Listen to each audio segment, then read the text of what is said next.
ഇത് പറയുന്നത് കൊണ്ട് തിരുവനന്തപുരം കോർപ്പറേഷൻകാരും വിവിധ ഡിപ്പാർട്ട്മെന്റുകാരും ഒന്നും കരുതരുത്. ആദ്യമേ ഞാൻ ജാമ്യം എടുക്കുകയാണ്. ശരിക്കും പറഞ്ഞാൽ ഇത് മൺസൂണിന്റെ സീസണാണ്.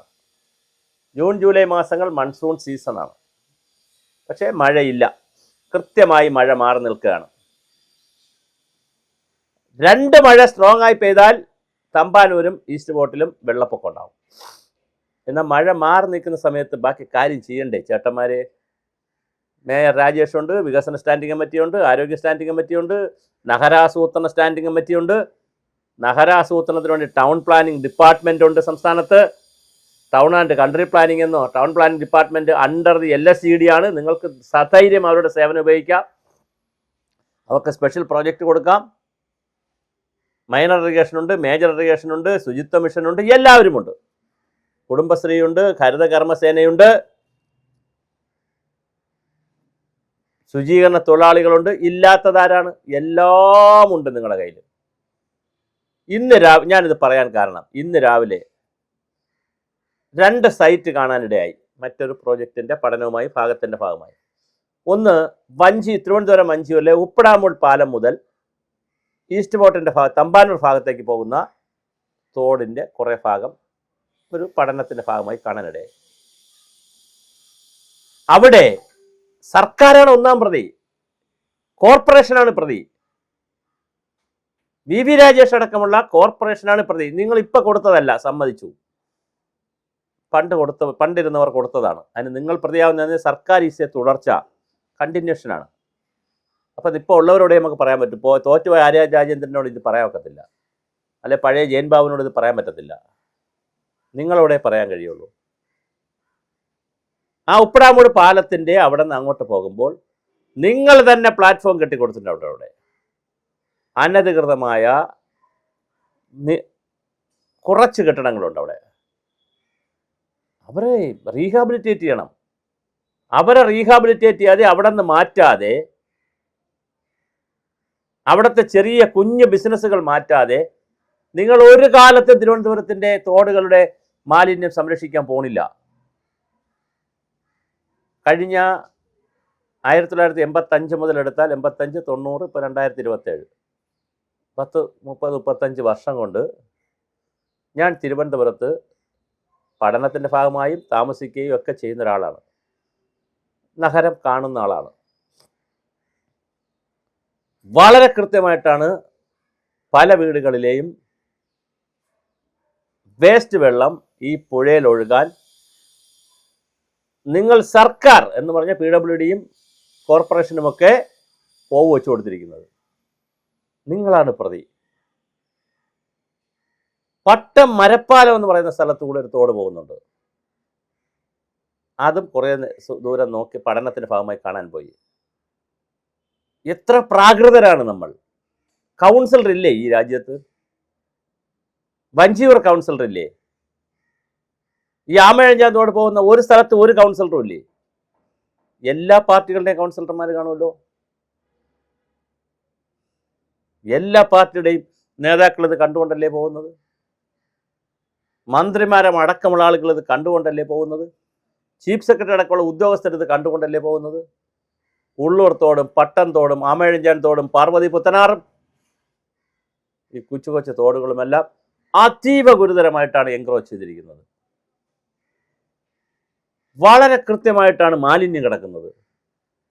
എന്താ ഇത് മാറ്റാൻ കഴിയാത്തത്? ഇപ്പൊ വേനലല്ലേ, മഴയില്ലല്ലോ. വരാനുള്ള പ്രളയത്തെ പ്രതിരോധിക്കാൻ, വരാനുള്ള വെള്ളപ്പൊക്കത്തെ, വെള്ളക്കെട്ടിനെ പ്രതിരോധിക്കാൻ വേനലായി ഉണക്കുള്ള സമയത്തല്ലേ പണി നടക്കേണ്ടത്? പ്രിയപ്പെട്ട മേയർ, നിങ്ങൾ ഉറങ്ങുകയാണോ? പ്രിയപ്പെട്ട മറ്റ് ഉദ്യോഗസ്ഥ സംവിധാനം എവിടെയാണ് നിങ്ങൾ? നിങ്ങൾ അടിയന്തരമായി, ഞാൻ നിങ്ങളുമായി ബന്ധപ്പെട്ട ചില വളരെ ഉയർന്ന ഉദ്യോഗസ്ഥരോട് സംസാരിച്ചപ്പോൾ അവർക്കറിയില്ല. സോറി ടു സേ, അവരുടെ കുറ്റമല്ല, സിസ്റ്റം ഇല്ല അതിന്. അവർക്കറിയില്ല എവിടെയൊക്കെയാണ് ഈ ഡ്രെയിനേജ് ബ്ലോക്ക്, എവിടെയൊക്കെയാണ് എൻക്രോച്ച് ചെയ്തിരിക്കുന്നത്, എവിടെയൊക്കെയാണ് മാലിന്യം കിടക്കുന്നത് അവർക്കറിയില്ല. തമ്പാനൂർ ആമഴിഞ്ഞാൻ തോട്ടിൽ മാലിന്യം കിടക്കുന്നത് അതറിയാം, റെയിൽവേ സ്റ്റേഷൻ്റെ അടുത്ത്. അല്ലാതെ കിടക്കുന്ന ബ്ലോക്കേജ് കിടക്കുന്ന സ്ഥലങ്ങൾ അവർക്കറിയില്ല. എല്ലാ ഉപതോടുകളും ചാനലുകളെയും നികത്തിയെടുത്തിട്ടുണ്ട്. അടിയന്തരമായി കോർപ്പറേഷൻ ഇതിൽ എന്തെങ്കിലും തരുമ്പെങ്കിലും ആത്മാർത്ഥതയുണ്ടെങ്കിൽ, ഒരു തരുമ്പ്, ഒരു മില്ലിമീറ്റർ ആത്മാർത്ഥതയുണ്ടെങ്കിൽ, സത്യസന്ധതയുണ്ടെങ്കിൽ നിങ്ങൾ തിരുവനന്തപുരത്തെ 2 മന്ത്രിമാരുമായിട്ട് ഇരിക്കണം, കെ മുരളീധരനും CP ജോണും. കാരണം അവർ സംസ്ഥാന മന്ത്രിമാരാണ്. എന്നിട്ട് ഇതിനൊരു കോർഡിനേഷൻ കമ്മിറ്റി എടുക്കണം, ഒരു ടെക്നിക്കൽ കമ്മിറ്റി എടുക്കണം. ആ ടെക്നിക്കൽ കമ്മിറ്റികൾ നിർബന്ധമായും ഈ തിരുവനന്തപുരത്ത് റിട്ടയർ ആയവരും റിട്ടയർ അല്ലാത്തവരും സർവീസിലുള്ളവരുമായിട്ടുള്ള പ്രമുഖമായ ഒരുപാട് സ്ഥാപനങ്ങളുണ്ട്, വ്യക്തികൾ നടത്തുന്ന സ്ഥാപനങ്ങളുണ്ട്. തിരുവനന്തപുരത്ത് കോളേജുകളുണ്ട്, സിവിൽ എഞ്ചിനീയറിംഗ് ഉള്ള നിരവധി കോളേജുകളുണ്ട്. ജിയോളജി ഡിപ്പാർട്ട്മെൻ്റ് ഉണ്ട്, എൻവയോൺമെൻറ്റ് സയൻസ് ഡിപ്പാർട്ട്മെൻ്റ് ഉണ്ട്, ജിയോഗ്രഫി ഡിപ്പാർട്ട്മെൻ്റ് ഉണ്ട്, മറൈൻ സയൻസ് ഡിപ്പാർട്ട്മെൻ്റ് ഉണ്ട്. കേരള യൂണിവേഴ്സിറ്റിക്ക് തന്നെ, തിരുവനന്തപുരത്തിന് തന്നെ ആ കുട്ടികളെ വിളിച്ചു കൂട്ടണം, അവരുടെ പ്രോജക്റ്റായിട്ട് ഇത് കൊണ്ടുവരണം. ടൗൺ പ്ലാനിംഗ് ഡിപ്പാർട്ട്മെൻ്റ് ഉണ്ട്, അവർക്ക് സ്പെഷ്യൽ പ്രോജക്റ്റ് കൊടുക്കണം, നിർബന്ധം കൊടുക്കണം. എന്താ കൊടുക്കേണ്ടത്? തിരുവനന്തപുരം നഗരത്തിനകത്തുകൂടി ഒഴുകുന്ന ഡ്രെയിനേജ് സംവിധാനങ്ങൾ, നദികൾ, തോടുകൾ, അതിൻ്റെ നീളം, അതിൻ്റെ വീതി, അതിൻ്റെ വലിപ്പം, അതിൻ്റെ ആഴം, എവിടെയൊക്കെയാണ് എൻക്രോച്ച്മെൻറ്റ്, എവിടെയൊക്കെയാണ് പട്ടയം കിട്ടാത്ത ആളുകൾ, അനധികൃത പട്ടയം കൊടുത്ത ആളുകൾ, എവിടത്തെ ഏതെല്ലാം വീടുകളിലെ ഡ്രെയിനേജ് സംവിധാനമാണ് ഈ തോട്ടിലേക്ക് വച്ചിരിക്കുന്നത്, എവിടെയൊക്കെയാണ് ആളുകൾ മാലിന്യം വലിച്ചെറിഞ്ഞിരിക്കുന്നത്. അത് നഗരത്തിലൂടെ ഒഴുകുന്ന കിള്ളിയാറിൻ്റെയും കരമനയാറിൻ്റെയും പാർവതിപുത്തനാറിൻ്റെയും ആമഴിഞ്ഞ തോടിൻ്റെയും ഉള്ളൂർ തോടിൻ്റെയും പട്ടം തോടിൻ്റെയും തുടങ്ങി ഈ പറയുന്ന എല്ലാ സാധനത്തിൻ്റെയും കൂടി ഒരു മിഷൻ ഉണ്ടാക്കുമോ? ഈ ഉഡായിപ്പ് പരിപാടി കൊണ്ട് ഇത് നടക്കില്ല. ഞാൻ ചലഞ്ച് ചെയ്ത് പറയുന്നു, നിങ്ങൾക്ക് ഇരിക്കുന്ന മീറ്റിങ്ങിൽ നിങ്ങൾക്കറിയില്ല ഇതെവിടെയൊക്കെയാണ് ഈ സംഭവിക്കുന്നതെന്ന്. നിങ്ങളത് പറഞ്ഞാൽ ഞാൻ ഈ വീഡിയോ തന്നെ വിഡ്രായി. അങ്ങനൊരു റിപ്പോർട്ടില്ല, അങ്ങനൊരു പഠന റിപ്പോർട്ടില്ല. ലൊക്കേഷൻ സ്പെസിഫിക് ആയിട്ടുള്ള ഓരോ കുഞ്ഞു കുഞ്ഞു സ്ഥലത്തെയും പ്രശ്നങ്ങൾ വെച്ചുകൊണ്ടുള്ള വളരെ ഡീറ്റെയിൽ ആയിട്ടുള്ളൊരു പ്രോജക്റ്റ് ഇല്ല എന്നാണ് ഞാൻ നിരവധി തവണ അന്വേഷിക്കുകയും നിരവധി സ്ഥാപനങ്ങൾ അന്വേഷിക്കുകയും ഇതുമായി ബന്ധപ്പെട്ടവരോടെല്ലാം സംസാരിക്കുകയും ചെയ്തപ്പോൾ കിട്ടുന്ന വിവരം. ഇനി ഉണ്ടെങ്കിൽ ചിലപ്പോൾ അതൊരു രഹസ്യ ഡോക്യുമെൻ്റ് ആയിരിക്കും, കിട്ടുമില്ലായിരിക്കാം.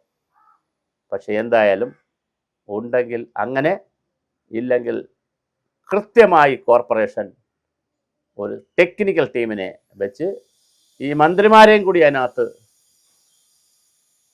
ചീഫ് പേട്രന്മാരായിട്ടോ അല്ലെങ്കിൽ അതിൻ്റെ പ്രധാനപ്പെട്ട അഡ്വൈസർമാരായിട്ടോ അല്ലെങ്കിൽ ആ ഒരു ഹയർ ലെവലിൽ അവരെയും കൂടി വെച്ചുകൊണ്ട് ഒരു അഡ്വൈസറി കമ്മിറ്റി എടുക്കുകയോ ഒരു രക്ഷാധികാരി സഭ എടുക്കുകയോ ചെയ്തുകൊണ്ട് വളരെ കൃത്യമായൊരു മിഷൻ, അത് ചിലപ്പോൾ 6 മാസമൊക്കെ വേണ്ടി വരും ഇത് കംപ്ലീറ്റ് കണ്ടുപിടിക്കാനും വരയ്ക്കാനുമൊക്കെ. അത് ചെയ്തില്ലെങ്കിൽ, അത് ചെയ്യേണ്ടത് കേരളത്തിൻ്റെ തിരുവനന്തപുരത്തോട് നിങ്ങൾ എന്തെങ്കിലും തരുമ്പെങ്കിലും സ്നേഹമുണ്ടെങ്കിൽ ചെയ്യേണ്ടതാണ്.